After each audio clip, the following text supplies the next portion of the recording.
Ang naong ni Saldico o ni Martin Romualdez, wa kita manang makapangutana ta kung kinsa ang organizer maong rally gahapon ngato atubangan sa Senado kay medyo katawanan, medyo makapangutana kita kung nganong dito sila sa Senado nagrally.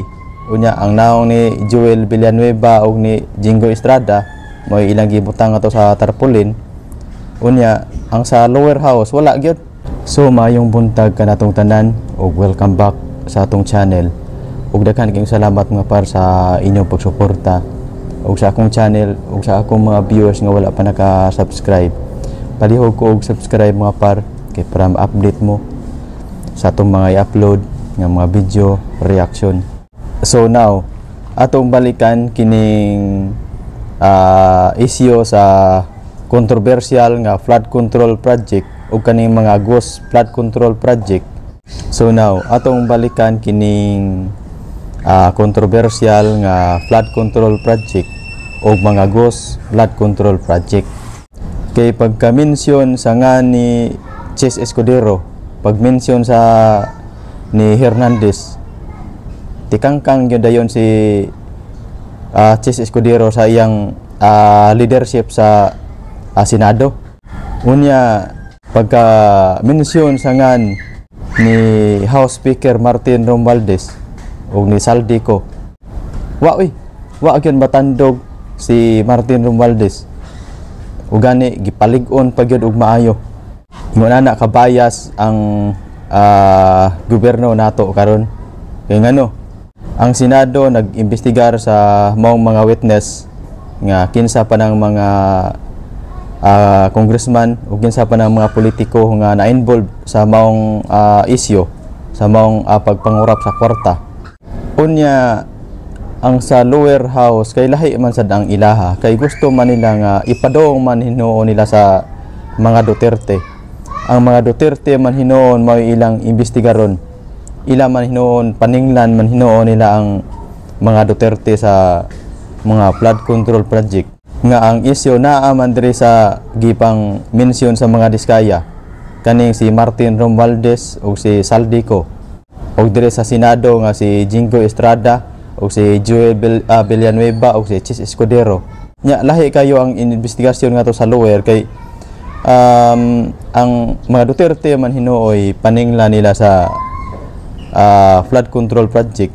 Mangita man hinuon sila nga to sa Davao nga ang problema sa baha naa man sa Manila wa man sa Davao. Mao nang makaingon ta nga bias kayo ilang gitabon-tabonan si Romualdez o si Saldico. Pero kibaw biya ta mga par nga kapila gyud nagibalik-balik ni ng Sara Duterte nga si Martin Romualdez o si ng Saldico maoy nagunit sa budget sa Pilipinas, maoy nagkontrol sa budget. So pasabot nga ang korupsyon naa nagikan sa lower house ug wala sa Senado. Nya karon kay sa ilang rally gahapon ang naong raman ni Joel Villanueva ug ni Jingo Estrada ang naa ngadto, pero ang naong ni Saldico ug ni Martin Romualdez wa kita manang makapangutana ta kung kinsa ang organizer maong rally gahapon ngato atubangan sa Senado kay medyo katawanan, medyo makapangutana kita kung nganong dito sila sa Senado nagrally. Unya ang naong ni Joel Villanueva o ni Jingo Estrada mo ilang gibutang ato sa tarpaulin. Unya ang sa lower house wala gyud. Mas maayo gyud ta ato nga magrally sila kung gusto sila nga masolusyonan ang korupsyon adto sila sa lower house. Kani si Saldico o si Martin Romualdez mo ni ang ngayan nga imbestigaron kay sila man ang nagdasa budget. Mo nang makaingon ta mga par nga bias kayo ang gobyerno nato karon kay ingon ana kagamhanan si Martin Romualdez karon naliman kana nga usa ka tawag lang niya ni Tito Soto kay si Chess Escudero gipulihan man ni Tito Soto may Senate President karon usa ka tawag ra ni Martin Romualdez si Soto nituman ra man dayon ingunana kagamhanan si Martin Romualdez. So mao nang kung ikaw tagsara ka na mo tan-aw og mga balita, medyo masaag gyud ka. Pero kung kada adlaw ka nga nagsubay sa atong mga video, medyo makapangutana gyud ka kung naunsa nang hitabo.